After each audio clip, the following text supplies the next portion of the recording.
adding an onion to some hot oil, and I'm going to leave that to cook for about 3 or 4 minutes.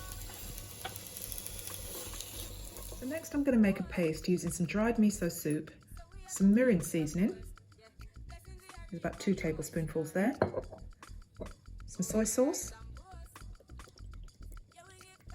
and some hot water. Just a bit. And then I'm going to mix this all together until the soup dissolves. So next I'm going to add the cabbage, the carrot and the garlic.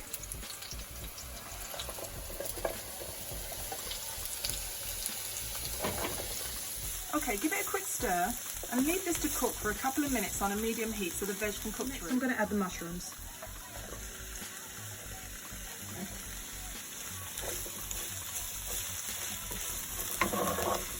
Continue cooking for a couple more minutes. I've just added a cupful of sweet corn just to add some colour to this. And I'm adding some basmati rice to this as well. Stir it all together. As the rice is cold, we're going to cook this through for about another 4 minutes just to make sure that it's heated all the way through. Lastly, I'm going to add the soup to the rice just to lift all of the flavours and to add an extra sweet and savoury element to it. If you don't have any miso soup, you can always use some sweet chilli and soy sauce instead. This is a vegan recipe, but if you want to experiment a little bit, you can always use a different sauce, so maybe an oyster sauce or perhaps a teriyaki sauce, or maybe even a black bean sauce. The choice is yours.